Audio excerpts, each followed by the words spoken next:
on blast. And we are live. This is the Wrap It Up on Blast Raps post-game show. As always, my name is Sheldon Alexander, and this episode of Wrap It Up is brought to you by Clean Cuts Barbershop, 2013 Danforth Avenue in the east end of Toronto. Clean Cuts, the multicultural barbers that will always keep you fresh for any and all occasions. So go see Skip and the crew, and as a wise man once said, tell them that I sent you. Check them out on Instagram at Clean Cuts Toronto or give them a call, 416-917-4833 to book your appointment now. Raptors fans, what a time to be alive. This is the moment. I know, first off, thanks to people tuning in live. If you're on the Twitter feed, click in on Twitter at Shell Alexander. Let us know what you think. Give us your questions, comments, and concerns there if you enter in on that Periscope feed. Same thing goes for on Instagram at Sheldon Alexander. Take your comments and questions there. And of course, if you're unable to ever listen to this podcast live, we go up on iTunes, SoundCloud, Google Play, and of course, YouTube. Just search On Blast Podcast or my name, Sheldon Alexander, and like and subscribe to the feed there, because this right here, Raptors fans, is exactly why this podcast was created. This is exactly why, I wanted to be here to hear everything that Raptors fans have to say after a game exactly like this. This was incredible. Every single thing that was done from the end of last year, and if you go back, ESPN posted it earlier. 1 year ago today, LeBron hit that bank shot on the Raptors to win the game at the buzzer, stood up on the table. It was a game after LeBronto, and that was probably the low point of this era of Toronto Raptors basketball. That was basically the end of the series. Raptors got swept, but just the levels of disrespect, the levels of failure that the Raptors have been in, year out, that all led to why this moment is so spectacular. Obviously, we know about the changes that happened. Dwayne Casey gone. But the big thing was DeRozan out, Kawhi Leonard in. And I've been saying it all year. There's levels to this shit. This game might have been the best example of that on the whole, because Kawhi Leonard put up 39 points, 14 rebounds, 5 assists, 13 of 20 shooting, so still high efficient, 5 of 7 from 3, including the big clinching 3 on Joel Embiid's head top. But it's the way that he did it. Kawhi Leonard is showing you that he is still one of the top 3 players in the NBA. And hey, I would sit there and debate with you over if you'd rather have Giannis than Kawhi, if you'd rather have KD than Kawhi. That's a discussion. Because what Kawhi Leonard did in this game, and forget about this game, the Raptors came into this series with Kawhi averaging 37 points per game on 60% shooting, and they were down 2-1 in the series. So Kawhi Leonard was never the problem. They just needed other guys to step in and give them some shots, and they got that in this game. 14 from Lowry, 16 from Marc Gasol. But Kawhi, 45, 35, 33, and 39. That is work. And the thing is, he does it quietly. Because I'm going to take you back to the end of Game 3 and remind us of Joel Embiid. Joel Embiid's out here front running. He's celebrating. He's woofing up the crowd. He's doing the Hulk Hogan. He's rocking the baby, doing all these things after he had one good game in this series. And again, I'm here for fun. I'm here for the celebration. Do your thing, Embiid. But you can't then come out in the next game when you have a chance to put your foot on the throat of the Toronto Raptors, and you're Joel Embiid, you're supposed to be the man out here talking the talk, and you come out in the next game and go 2 for 7 for 11 points. 11 points? As we say on the block, that na make it. Sorry, that can't happen. Kawhi Leonard is your superstar's superstar because he goes out there, he's about his business, he does it on both ends of the floor, because the other key adjustment you got to give Nick Nurse credit for is down the stretch, we saw a lot of Kawhi Leonard on Jimmy Butler. We know that the offense for the Sixers, especially in big boy time, it's going to Jimmy buckets. And hey, let him get off, do his thing during the game. Kawhi's got a lot he's got to carry on throughout. He's got a huge burden that he's got to carry throughout the game. But in crunch time, when the chips are down, chips are on the table, Kawhi is not only out here hitting big-time shots on offense, but he's playing defense to try and stop the Sixers' best scorer. It's incredible. All the talk about should Masai have done this, the risk of trading away your franchise player in DeMar DeRozan and bringing in Kawhi Leonard, and the risk of, well, you don't know if he's going to stay, you don't know if he wants to play on your team.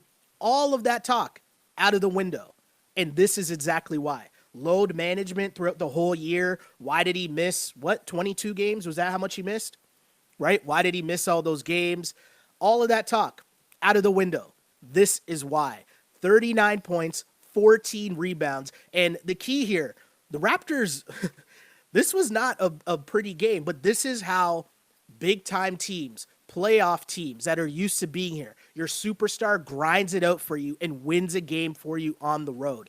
We've never really been in this position as Raptors fans. Yeah, Vince had his moments, trading, big boy games with Iverson, but you're talking about that's 2001. In this era of Raptors basketball, have you seen your star player go out and say, I am not letting you lose the game? That is why Masai is the god. That's why Masai can do whatever he wants. That's why he threw all his chips in the table and said, let's go with Kawhi Leonard. Because the Raptors in the third quarter were struggling. It did not look good at all. After leading at the half, the Raps come out in the second half to start that third quarter, and the Sixers ended up being up 6. And it wasn't looking good. It wasn't looking good at all. But then that championship pedigree from Kawhi Leonard, he calmly comes down, knocks down a 3 to cut it to 3 points, and then the next couple possessions, Danny Green gets to the free throw line. You got to remember, the Raptors' shots weren't falling all game. They could not hit threes. They shot terribly from three-point land. 10 of 31? And, that's a couple threes late to even make it look that good. But the Raptors were brutal from 3 the whole game. And Danny Green, one of those guys, your three-point shooters that you count on, in that run, in the third quarter, when the Raptors are about to, it looks like they're on the brink of just losing this game. Danny Green's the one that gets to the free throw line on back-to-back possessions, and Greg Monroe takes one of the dumbest techs ever, which you can't take a technical like that in that moment where you're about to put your foot on the throat of the Raptors, and Greg Monroe, and you're Greg Monroe. You're not even Embiid. You're not even one of the stars. You're Greg Monroe, and you get beat on back-to-back plays, sending Danny Green to a free throw line, and then you argue to give up an extra point. That can't happen if you're the Sixers, but at the end of the day, Danny Green and Kawhi stop that run, and then the big play after that, Kyle Lowry getting the ball, Kyle Lowry taking the 3, and here's why Kyle Lowry taking the 3, but at the last second finds Siakam under the basket for a dunk, boom, quick run for the Toronto Raptors, Raptors up by 1, and hey, now you're back in it. Now you took that punch from the Sixers at the start of the third quarter, but you're okay. You're in it. Everything's cool. And that's why it's so important for Kyle Lowry and Marc Gasol to take those shots in those moments, because even if you miss, you have to be a threat to take those shots. And you saw that with that Kyle Lowry play to Siakam, where if Kyle Lowry is still turning down shots and he hasn't been aggressive for that whole game, the Sixers aren't even paying attention to him as he tries to go up for that shot, right? They're guarding their guys. But because Kyle Lowry came out in this game aggressive, remember his second shot of the game, or how Kyle Lowry started the game, as we've been telling you the whole year if you follow this podcast, the two good signs of Kyle Lowry, if he goes driving hard to the basket and if he pulls up for that transition 3. Well, those were his first 2 shots of the game. So you knew you were getting good Kyle Lowry in this game, but so did the Sixers. So now fast forward and realize how things that happen to start the game affect drastically what happens later on. So because Kyle Lowry took those shots, because Kyle Lowry was being aggressive, now you find yourself in a position where it's the third quarter. He goes up for that shot, that deep 3, but really he's faking it. Siakam's able to cut to the basket. Siakam gets his first points or his first field goal of the game. That was a massive swing for the Toronto Raptors right there. A confidence builder for Pascal, who, didn't even mention it off the top, but Siakam, as we know, we assume that, he came into this game, he was listed as doubtful yesterday, then questionable, but he ended up starting this game. But we know that he had a right calf contusion. And it's not for sure, but we're assuming that it was because of his trip on Joel Embiid in game 3. Siakam tried, he played, he gutted it out. He definitely did not play well. I mean, I'll give him a lot of credit because on defense, he was still all over the place. He was trying. He was the same. He gave them good minutes. He gave them what he could. I mean, I know this sounds dumb to say about someone as good as Siakam, but he gave them the 4 fouls battling inside for rebounds, right? He gave them 3 steals. He got to the line. He hit 5 free throws. A lot of those were crunch time while the game's winding down. And yes, he was 0 for 4. Yes, he was 2 for 10. But I think going out there and gutting it out and trying to give your team something, he gave them 29 minutes, it was key. And again, that Kyle Lowry point, that Kyle Lowry finding Siakam, because Siakam was struggling, and that was his first field goal of the game. And it's kind of a change-up because how the Sixers were playing them, still the best adjustment the Sixers have made in this series was having Embiid on Siakam, and whether Siakam's hurt or not doesn't really matter, but the point remains, giving him that outside shot. Because Siakam trying to chase him out to the perimeter and having him beat you on the perimeter to get layups, that's not productive. So Joel Embiid changing that up, sagging off Siakam and forcing him to shoot. He missed a bunch of those shots. But to see the adjustment made where he's cutting to the basket in a very key point for the Toronto Raptors, that was huge. But get back to that third quarter, because the third quarter was massive in this game, right? It was the Raptors went with a lineup of Kawhi, Gasol, Ibaka, Green, and Kyle Lowry. And we saw the Kyle Lowry to Serge play where, that kind of looked good. And because of the injuries to Siakam, that kind of forced in more minutes. And we wondered how would that play, right? Who would get the more minutes? And it became Serge Ibaka. The Raptors went big, which was a good adjustment by Nick Nurse. Got to give him credit for that. Because let's be honest, all the talk was about how Brett Brown was out-coaching Nick Nurse. The adjustments that Brett Brown was making were the key to the Raptors' demise so far in this series. But Nick Nurse deciding that he was going to go big and play Ibaka and Gasol together, that really helped a lot of the easy second chance points that the Sixers were able to get early on in this series.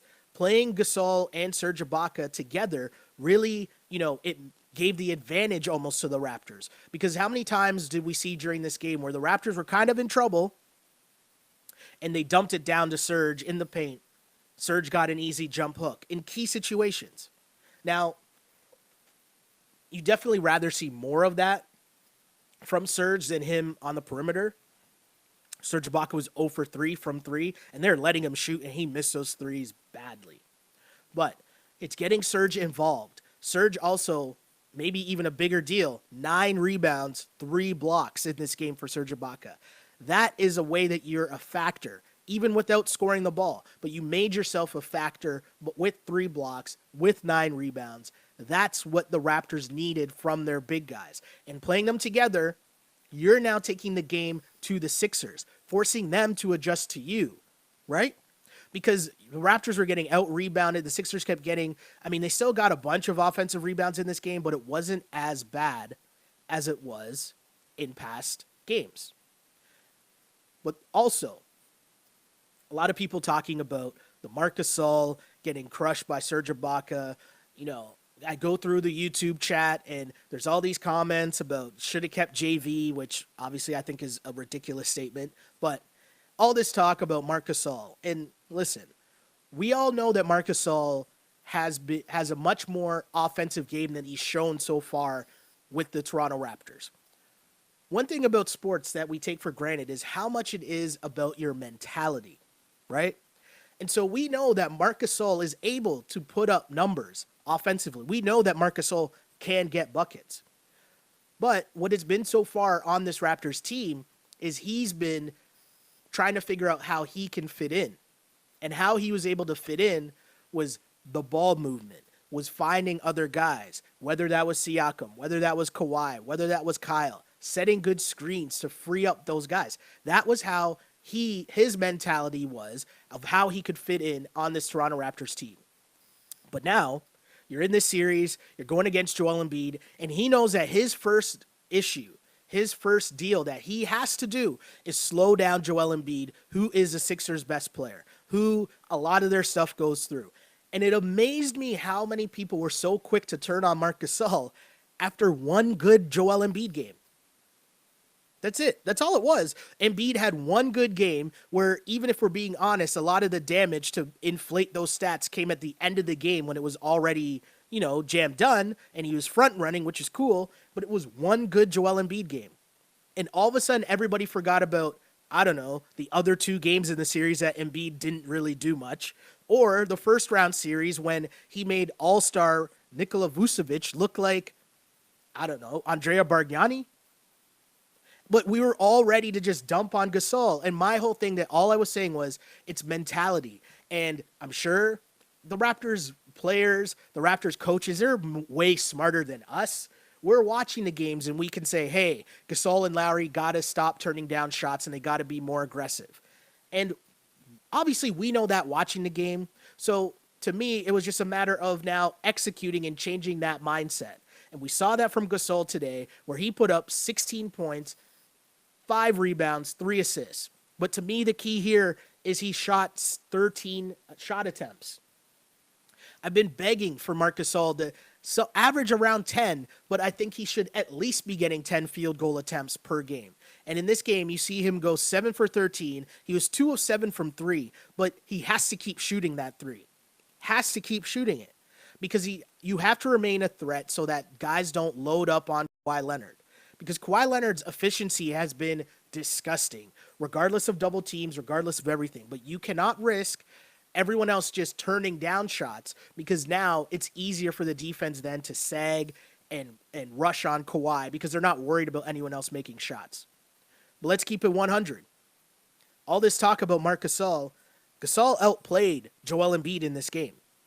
That's just facts. So if you're talking about scoring, Joel Embiid outscored Gasol in Game 3. Gasol played better and outscored Embiid in Game 4. And the series is tied at 2. And if you look at the first 2 games, Embiid's job on his team is to get buckets.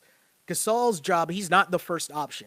So Embiid having bad scoring performances in Game 1 and 2, I'm charting those as wins for Marc Gasol. So, hey, that's how I'm reading this. We can say what we want, but Joel Embiid, again, 35 minutes, 2 of 7 from the floor, 11 points on 7 rebounds. 7 assists, good job finding guys, 2 blocks. I'd like to think that some of those blocks were fouls, but hey, Sixers fans, maybe my guy Andrew Webster would call me salty and say that I'm a hater. But the point remains. All I'm saying is I'm here for showboating. Showboat, do all of that, but you got to back it up. And surprise, surprise, before this game, Embiid was questionable. He wasn't really feeling well. And it's like, bro, you can't do that. That's why you can't be out here talking smack like that, because you had one good game. Because it's a very long series. And now all those celebrations, you just look like a clown. But hey, again, series is tied at 2 after Raptors win 101-96, heading back to Toronto for Game 5. And now, hey, it's a best-of-3 series. Raptors have home court. But this game, to me, also showed that the Raptors can win the grinded-out game on the road in Philadelphia. And all year, we talked about the fact that the Raptors play defense, the Raptors can win on the road, and they have Kawhi Leonard. We saw all of that in this game tonight. Because you look at Philadelphia, and when it was crunch time, when it was the fourth quarter, the box score says they finished with 21 points, but a lot of those points were a Ben Simmons layup late, a Jimmy Butler layup late, in garbage time when you're basically trading free throws for layups. So if you really break it down in terms of meaningful points, the Sixers were at 17 points when this game was still in contention. And yeah, it comes down to your best players versus our best players. And Kawhi Leonard, again, is the best player on the floor. I don't know if this game deserved to be a tie game at 75-75 after 3, but Kawhi in the third quarter did it again. He waited. I feel like he did a good job of pacing himself. To start this game, you got a lot from Kyle Lowry. You're getting some buckets from Kyle, who had 10 points in the first quarter. In the first half. Kawhi had 17 and 10, which 10 rebounds in the first half is disgusting. But Kyle Lowry had 10, Serge had 8, Gasol had 7. Now, why is that important, you ask? Because in the last previous game, Marc Gasol had 7 points total. In this game, he had 7 points at the half. The previous game, Serge Ibaka had 4 points total. In this game, Serge had 8 points at the half. Kyle Lowry in the previous game had 7 points total. In this game, he had 10 points at the half. Now, why is that important? It's because Kawhi had 17, but he didn't need that to be 27 in the first half, right? He's able to kind of coast a little, not coast, but pace himself. Because down the stretch, it's going to be a full usage of Kawhi every rip down the floor. So you got to pace him and give him help early, get those Kyle Lowry, Serge Ibaka, Marc Gasol points early so that Kawhi can do a good job and have enough left in the tank to bring you home. And that's what he did. When the team needed it the most, again, brought up that third quarter where Kawhi Leonard, Kawhi Leonard at that point, okay, was at the end of the third, 11 for 16 for Kawhi. His teammates were 17 of 46. That's not good. That's not good at all. Kawhi was holding on for dear life for the Toronto Raptors in this game, and he really kept them in it. And then in the fourth quarter, that 3-point shot, I don't know where that ranks in terms of Toronto sports. And I know when I say Toronto sports, we're not talking about many championships. You're going back to obviously Alomar and Carter. And someone messaged me there. One of my friends messaged me and said, if the Raptors end up making the finals, where would this Kawhi 3 over Embiid rank? And I don't know. I really don't have an answer to that question. But I do know that is one of the biggest shots in Raptors franchise history. That's not hyperbole. That's not gas. And hey, let's be serious. What is Raptors franchise history? It's not like there's much. But that 3 that he hit, shot clock winding down, double team chasing him, he hits a fadeaway 3-point shot over Joel Embiid, who is a 7-foot center, might I add. That Kawhi 3 is incredible. That, for sure, to me, one of the biggest shots made in Toronto Raptors franchise history. Obviously, the Alvin Williams shot that he hit to clinch that series win against the Knicks, obviously that's up there. But I feel like when you add in the stakes and what's on the line right now for the Toronto Raptors, I don't know how many shots are bigger than this one by Kawhi. Because if Kawhi misses that, if the Raptors lose this game and go down 3-1, boy, we're talking about Kawhi's gone. We're talking about the team's being blown up. That saved the season. That really saved the season. And down the stretch, it was a back and forth game. It was a toss-up. Anyone could have made plays to win that game for their team. And Kawhi Leonard made more plays than Jimmy Butler. Kawhi Leonard made more plays than Joel Embiid.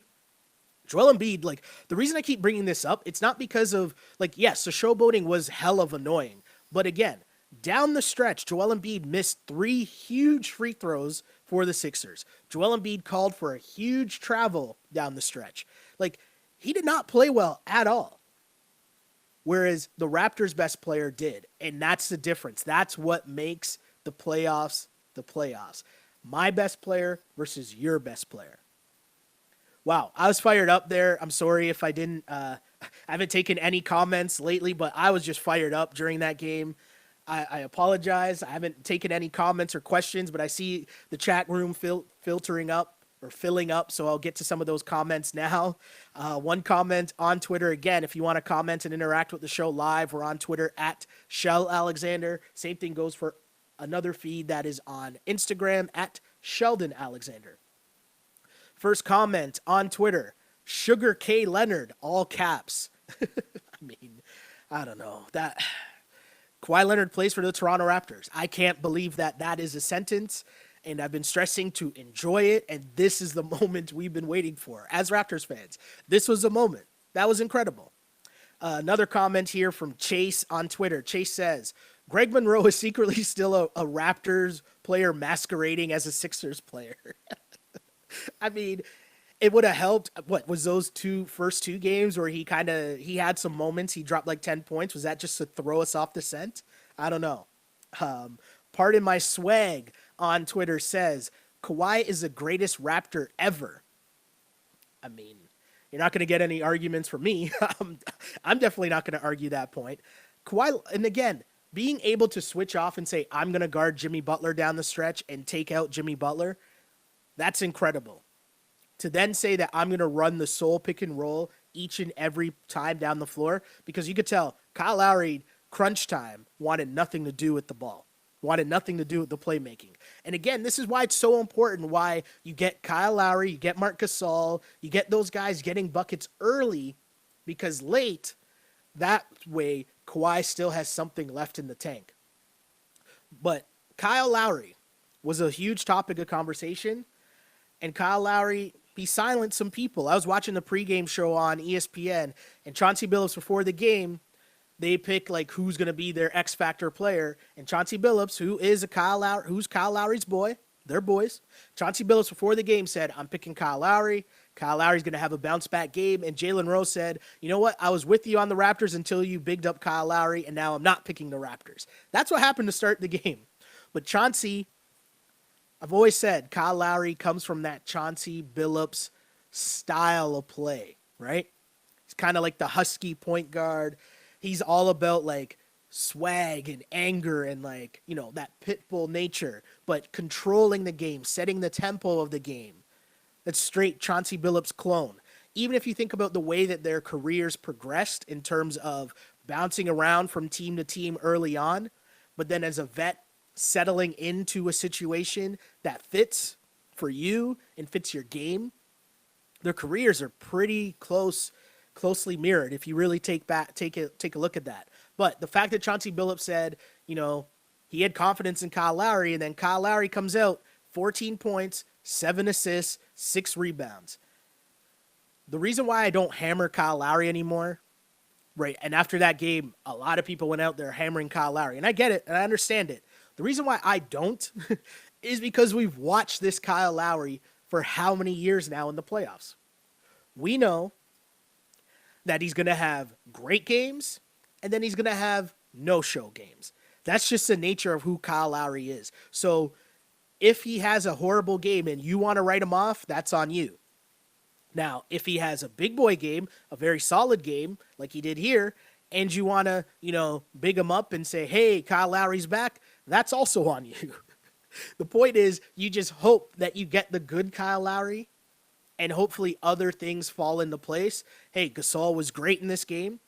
I texted a few people before the game, a couple of my boys said, hey, this might be the Gasol game. They need him to score. Because we know it's in there. If you watch basketball and you understand basketball, you know that Marc Gasol's in there. And hey, I'm a dude on my couch saying that, but was it Nurkic that tweeted out a couple games ago or after game 3 that Marc Gasol, the Raptors are basically using 5% of Marc Gasol's offensive skills? How smooth did that pick and roll look with Kyle Lowry and Gasol? They could do that all the time. Because especially with the hobbled Embiid, he's not really trying to play defense on that pick and roll. He's not. He can't. He's slow-footed even when he's healthy. So, hey, great game from Kyle Lowry, great game from Marc Gasol, and at this point, we can't be surprised by Kawhi getting buckets. But I will say that shot he hit, oh man. Poor Sixers. And I will say, in terms of being a fan and watching that game, I was mad nervous. Like, just in the sense of, like, that game, it could have went either way. It was such a grinded out, like, it was just such a back and forth, like, old school, grinded out playoff game. And you love it when it's my best player versus your best player. That's what it boils down to. The Raptors have the best player in the series. Let's get to some more comments here on Instagram, though. I'll filter through some comments there. Underdog Mindset says, that was a nerve-wracking 2 minutes. Yes. How did that feel for the sigh of relief at the end of that game, Raptors fans? That's what I want to know. Momo says, Kawhi. And that's it. Next comment, I love that guy. Glow Girl Smile. She says, like I said last podcast, quote, not today, which is a reference to Game of Thrones. We know Sundays are Thrones. And the Raptors, Kawhi definitely had that mentality. Not today. He was not going down. James on Instagram says, Kawhi being a god. Another comment. The fadeaway 3 over Joel. Man, I don't know. That it was crazy.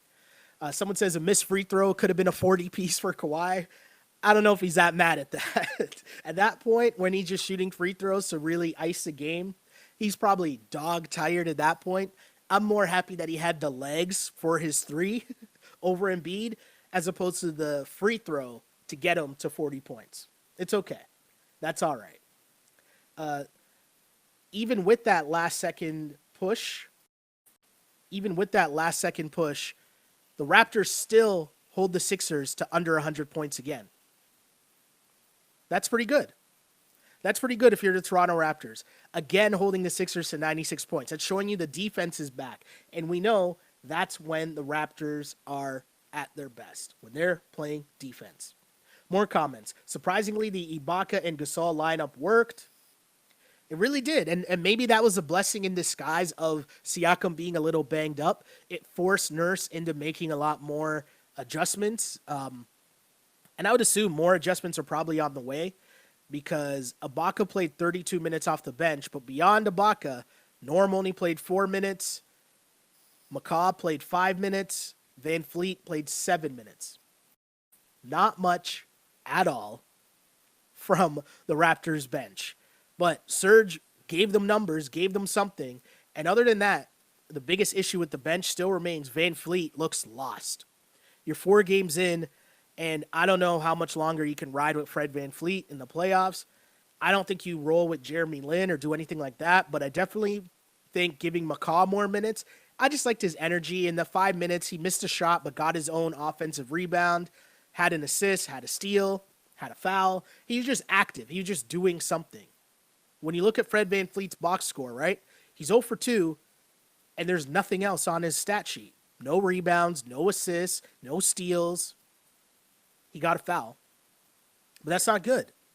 That's not good. You'd rather take McCaw's energy of flying out there and say, hey, at least my guy has some fouls that he can use up on Jimmy Butler to make him work for a couple possessions. So in terms of the bench, as of now, I'm rolling with Ibaka, Norm Powell, and McCaw. That's just what it is. I understand why you play Van Fleet for Kyle Lowry, and credit to Nurse for making the adjustment and not having long minutes at all with Norm and Fred on the floor at the same time. He really tightened up the bench. You saw most of Fred's minutes were blatantly just to give Kyle Lowry a breather, which was key. And even though Fred is your backup point guard, I think you can live with 2 or 3 minutes of, if Fred's not on the floor, but McCaw or Norm is for Fred's minutes, you can live with Siakam bringing up the ball. You can live with Kawhi bringing up the ball in those minutes if you got to buy some time because you don't want to go to Fred. Fred can't get a shot off, and it's not a good look at all. He's not confident at all, and he's borderlining on unplayable. Like there's mad people in my mentions talking about, should we play Jeremy Lin? That's not a place I thought we would be in the second round against the Sixers. People asking for Jeremy Lin minutes. Wow. Another comment here says, my heart was pounding the last 2 minutes. More comments. Let's see here. Comment here says, Mark was good. Still could have been more aggressive. They left him open so much. That big man lineup, though. Kyle, Kawhi, Pascal, Ibaka, Gasol. Yeah, playing all those bigs seemed to work for the Raptors because the unwritten thing or the thing that wasn't really talked about was the Raptors getting killed on the glass because a lot of the times just the way that the Raptors offense rolls, Gasol at this stage isn't an elite rebounder. He just isn't at this stage of his career, right? But with Siakam in the front line, a lot of Siakam's damage comes from leaking out. So he's not even staying at home to get defensive rebounds. And you saw the Sixers in previous games get so many more easy baskets because they were getting offensive rebounds. But playing Serge and Gasol together for extended minutes, that helps negate the Sixers on the offensive glass. Add in Kawhi Leonard, who had a game-high 14 rebounds, right, to also help out.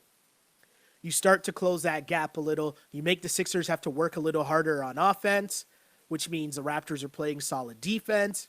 And you look at it, if JJ Redick doesn't get 19 points, and JJ Redick hits some tough shots for the Sixers, but if that doesn't happen, or if the Raptors hit shots in the first half, this game is over easy. But hey, it is what it is. Close game. 101-96. Toronto Raptors win. Emma says, sweaty palms. Emma, it's okay. We won. Going back home. Tied it 2. Hey, hopefully the shooting will come out. The Raptors haven't had the game yet where they shoot the lights out. Hey, gotta win game 5. More comments. I like how they put Kawhi out early in the 4th instead of waiting until it was too late. I can't lie to you. Great point brought up here on Instagram. A lot of talk about Kawhi playing the whole second half. And I was on board with, hey, got to ride him out. Got to let him play the whole 4th quarter. But that's a fan in me, right? I understand why you give him a breather. I understand. I get it. I get it. And as much as I want to argue it and say, play him the whole second half, and don't get me wrong, obviously playing the result here, Raptors won the game. But here's what I'll say about the Kawhi Leonard playing the full second half. 1, we don't know who's making the call. Is it Nick Nurse sitting him down? Is Nick Nurse asking him, hey, do you need a bit of a break here? We don't know that, how that discussion goes. Is Kawhi asking for a break? We don't know how that discussion goes. So that's the first thing I'll say. Secondly, Kawhi Leonard playing the whole second half, all Kawhi Leonard minutes are not equal to other superstar minutes. What I mean by that is, if you look at Kevin Durant, we know, Kevin Durant, Steph Curry, those guys don't have to log like 48 minutes, really. I mean, they might have yesterday because their bench is super trash now. But the responsibilities that those guys have on their teams, especially if you look at Kevin Durant, Steph, they don't have the same responsibilities as Kawhi Leonard does when he's on the floor.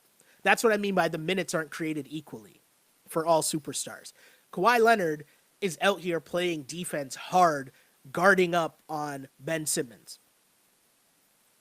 If you look at LeBron James, and a big talking point last year was obviously where the Cavs were finding times to sneak a rest in for LeBron James. Because basically when LeBron James came off the floor and the rest of the Cavs were left to their own,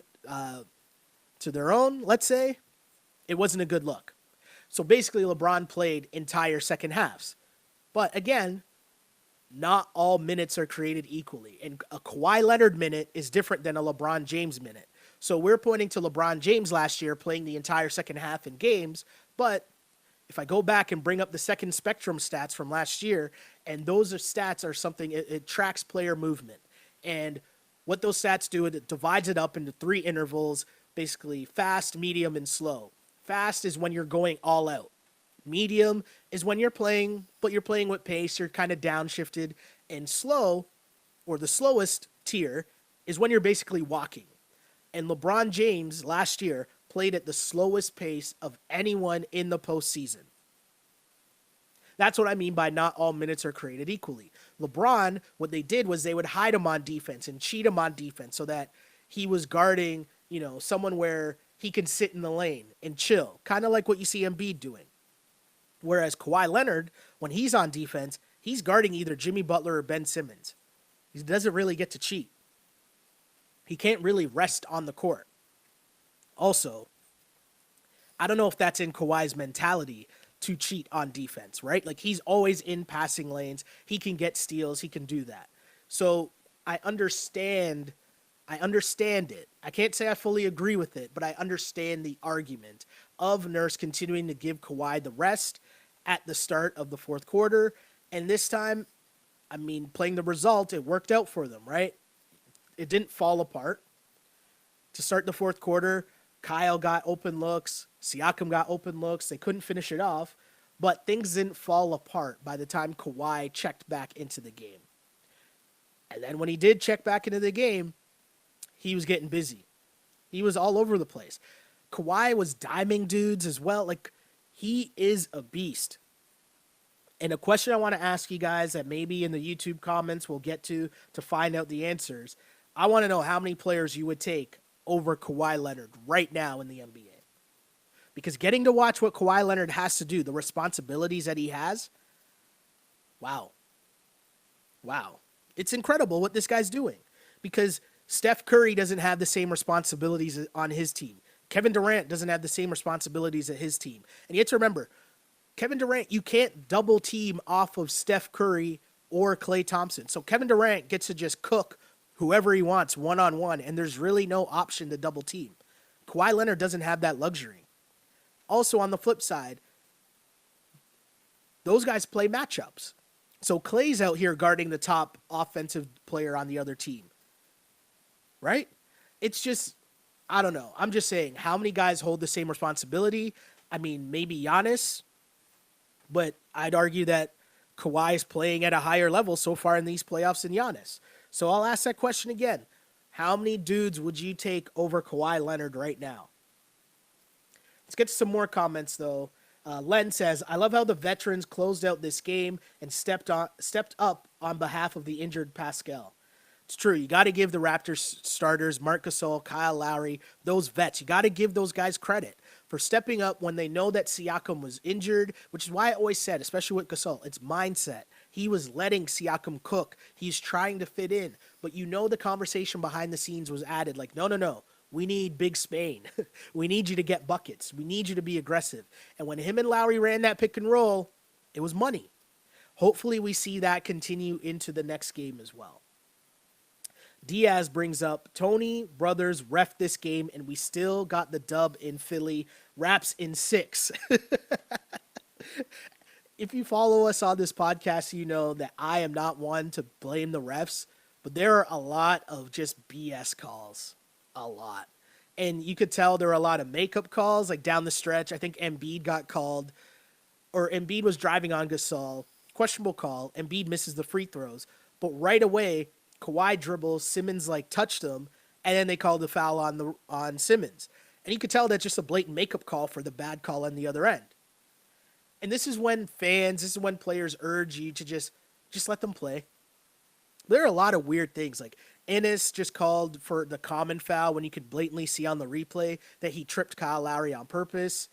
Just a lot of weird calls, weird foul calls. I don't get how Embiid tries to get those foul calls that guards get, like James Harden, where he's driving to the basket and he'll put his shoulder down and like flail in the air. I don't know how he gets those calls. It makes no sense to me, but they keep giving him those calls. It was weird. Kawhi still, I feel like, could get more calls than he does. But Kawhi's a beast. So what can we say? More comments. Danny was in foul trouble early in the fourth, which is when they put Kawhi back in. That lineup was interesting, amazing rebounding and defense. And I always point to that fact as to why I believe so much in this Raptors team. They have vets and they play defense. So when all else fails, when things are struggling, you'll stay in the game because you play defense. On the flip side, too, the Sixers take a lot of bad shots. They really do. They take a lot of bad shots. A lot of and maybe this is where, JJ Redick takes a lot of shots where he's just running around and he's off a rebound or whatever, right? Or off a screen and he's flailing and taking a shot so he looks really off balance. It looks like a bad shot, but he's a good shooter. But then you have Jimmy and Tobias sometimes where they're used to being the guy, meaning you can get your shot off whenever. So they end up taking those weird shots where I haven't shot in a while, so I'm going to take this tough fadeaway. It's kind of weird.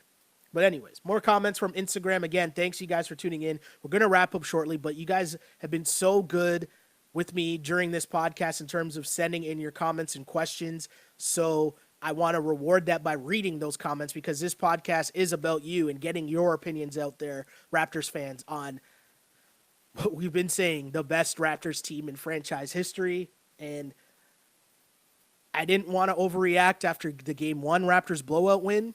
I didn't overreact after the Raptors Game 3 blowout loss.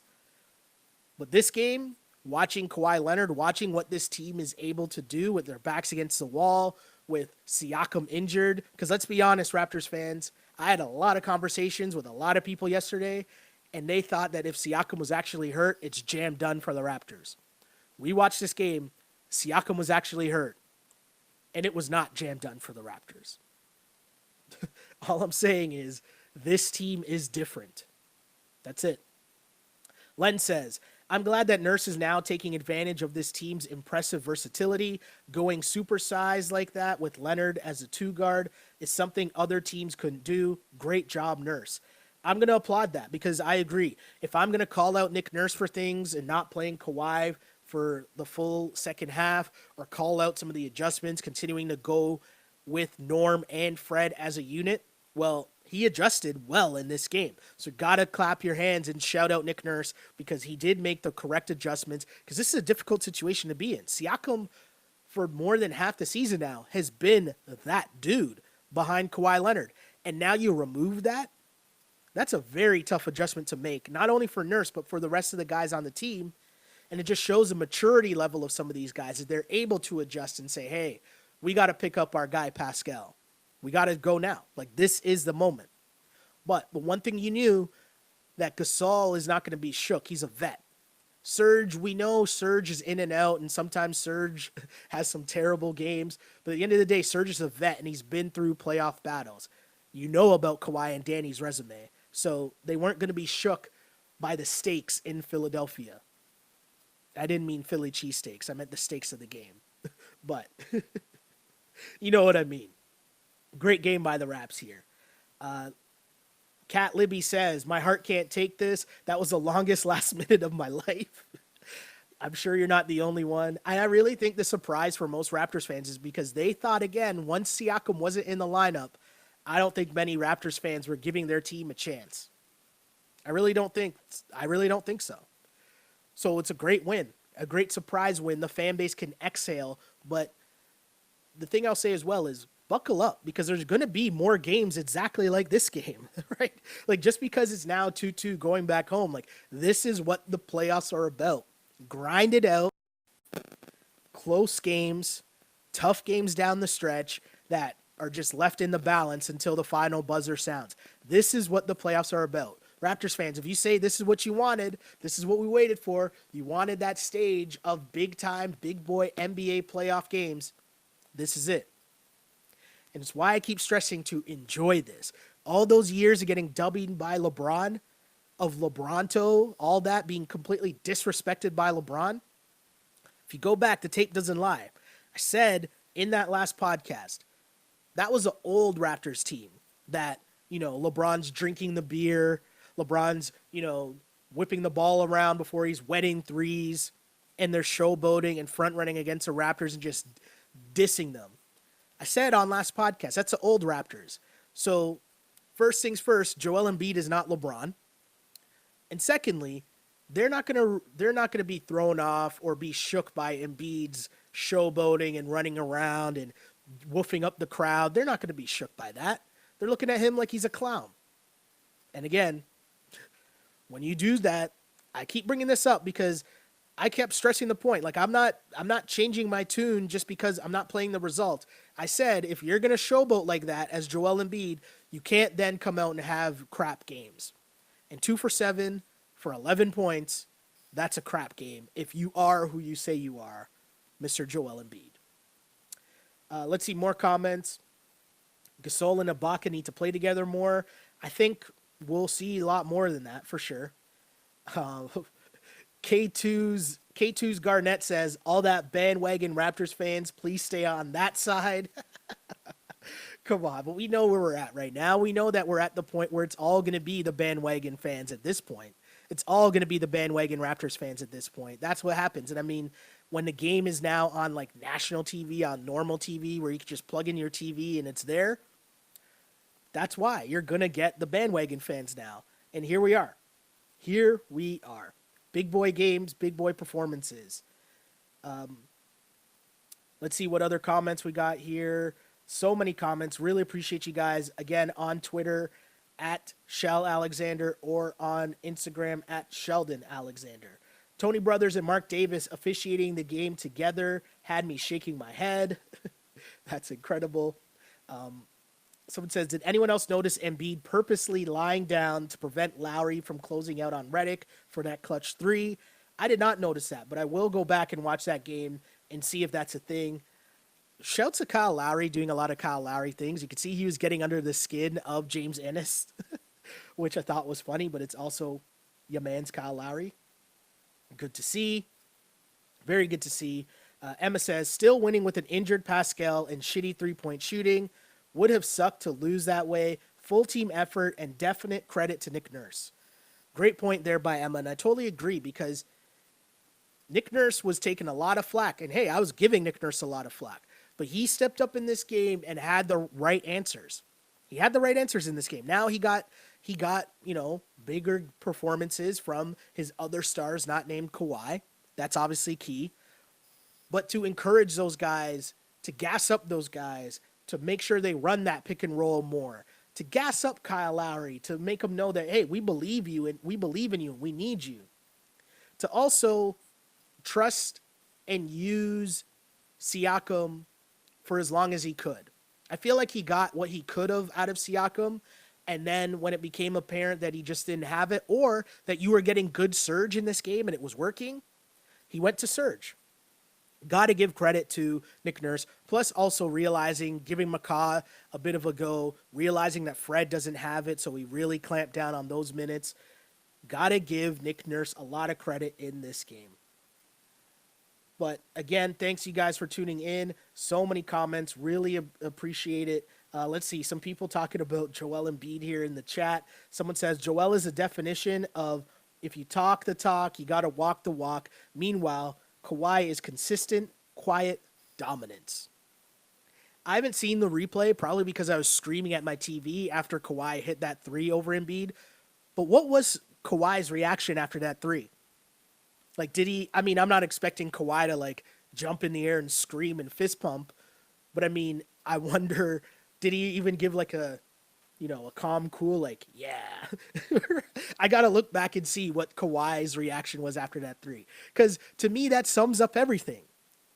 Right? Go back to Joel Embiid. And the other thing, too, to bring up about Embiid, there's a play early on in the game where he drove down the lane, he got a dunk, but when he landed, you could see him kind of grimace and kind of pull up, and he looked like he was hurt. Which takes me back to the prior point of, if we all know that you're hurt and you know that you're hurt, why are you doing windmill dunks in blowout games when you have bad knees? That makes no sense. And now in this game, he threw down one dunk and his knee obviously was bothering him. Watch that play again. When Embiid throws down the dunk and he lands kind of awkwardly, and it wasn't a good look for him. But hey, again, every game, it's its own unique story in the playoffs. Momentum doesn't carry from one game to the next. It's just one game to the next. So enjoy this victory and know that next game will take on another storyline. The only thing that's remained consistent throughout this series is that Kawhi Leonard is cold-blooded. That's about it. Everything else has been up for grabs. Kawhi is the only thing. Someone writes in, my guy Foz writes in on Twitter and says, no reaction, LOL. No reaction from Kawhi. That to me is a dude that he's not surprised by his work because he trusts the work that he puts in the gym. Let's see. Someone says, apparently Embiid texted Brett Brown at 6 a.m. this morning to let him know that he might not play, that he didn't get any sleep. See, these are the gimmicks that, get out of here, Embiid. What are you eating? What are you eating that's in your stomach so much that you're, you have the flu so often? What are you doing? I don't know. But again, that's also why I'm just not here for the trash talk like that. If you can't even ensure that you're going to play from game to game, come on, man. More Nick Nurse bigging up. Can we give Nurse props for finally having a short leash on Van Fleet? This is just not his matchup. And the truth is, the first round series wasn't his matchup either. We saw the same issues, right? Going against Michael Carter Williams in that backcourt, going Augustine, cool. Right? That's more of a matchup that Freddie's there and able to handle. But even when you're driving into the lane and you're dealing in the trees of Jonathan Isaacs and Gordon and all those guys, you're seeing the same thing having an effect on Van Fleet in this series.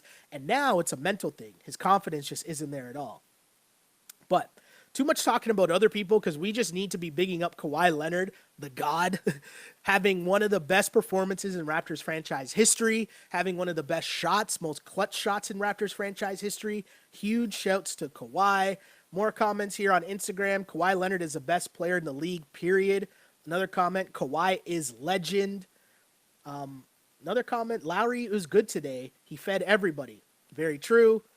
Someone brings up Kawhi's stats in this series, 45, 35, 33, 39 points in all 4 games. That's work. Someone says, if we still had Debo, we would be down 3-1 in this series, or maybe get swept by the Sixers. Well, James, who writes that in, I would argue that if we had Debo in this series, I don't know how the Orlando series would have went. I don't know what the Raptors seeding would have been in this year if they still had Debo. That's just me. Someone says, I don't want to be the downer, but let's also address the elephant in the room. They're missing wide open shots again. Those have to go down soon. Totally agree with you. And what I'll say about that is I'll trust the percentages. And the percentages tell me that the Raptors shoot well from 3. Danny Green is an elite 3-point shooter, and those shots will fall. So trust percentages. I'm okay with that. Trust your offense. Keep taking the good shots and trust that it will go in. Instagram, this feed is about to cut out as I'm about to wrap up the podcast. So if it wraps up before I wrap up the pod, just know you've seen basically everything except the close. But if you want, still tune in. iTunes, SoundCloud, Google Play, all that fun stuff to catch the end. Thanks to the Instagram peeps for tuning in. I'll talk to you guys next game for sure. See ya, Instagram. For the rest of you, before we wrap up, I just want to stress a couple things here. I really, really, really want to stress enjoying this or trying to enjoy this. And I know that in the moment, it's extremely difficult to enjoy what was happening because it was so nerve-wracking down the stretch with the game on the line. But what we're watching and what Kawhi Leonard is doing, I saw someone on Twitter say, even if Kawhi leaves, I still might have to get a Kawhi Raptors jersey. And to be honest, I feel the same way. Yo, this man is a problem. He is carrying this team. And the only thing that worries me, okay, and I'm not saying that this is going to happen, but the only thing that worries me is that what happens if Kawhi only gets 25 points in a game? Or if he only gets 27 in a game? That's the only part that worries me. So the Raptors, hopefully, going into next game, Kyle Lowry can continue, and we'll get good Kyle Lowry. Hopefully they realize now that, hey, we can use Marc Gasol and use that pick and roll. And even if Kyle Lowry's shot isn't working, he should still be able to run that pick and roll with Marc Gasol. And that is something that they should be able to use, or, you know, that's more than break open glass in case of emergency. You know what I mean? Like, it's an option. It's a viable option in their offense, especially early in the game. Because the biggest thing that I took away from this game was, as much as Kawhi was cooking early, he was kind of shifted down a gear. He didn't really have to, quote unquote, save the team until the third quarter, right? Until the Raps were down in the third. Other than that, the Raptors were getting buckets from other guys in the first half. It's going to be a lot of high usage Kawhi Leonard, save us. And hey, as much as I enjoyed watching that, as much as I hope I enjoyed cheering for that 3 as he hit that over the head top of Joel Embiid to ice that game, you also hope that it doesn't really come down to that. But if it does, I'm happy Kawhi Leonard's on our team.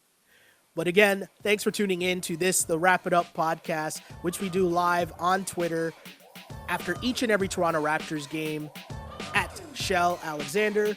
You can also catch a feed on Instagram where we take comments and questions there. Interact, like, and follow there as well at Sheldon Alexander. And if you're ever unable to tune into the podcast live, just know we got you covered. If you have iTunes, SoundCloud, Google Play, and or YouTube, tune in there, like and subscribe, share it, tell your friends as you guys continue to grow this as we do this show for hopefully what is still a long run in this Toronto Raptors season. Because again, the stakes, what was at stake if Kawhi doesn't hit that shot? Man, it's jam done. Kawhi's probably gone. Kyle's probably gone. Serge's probably gone. Like, who knows what's going down? There's rumors of Masai's interest or people being interested in Masai in other places throughout the league. Like, who knows what happens if the Raptors go down in this game and they're down 3-1. And that road to climb of winning 3 straight games, ooh, that's a tough one. But hey, Kawhi did it. Kawhi saved the day. Enjoy it. Because I used to pray for times like this to rhyme like this. This is the Wrap It Up on Blast Rap's post-game show. As always, unpolished and unapologetic. Until next time, see ya. On blast.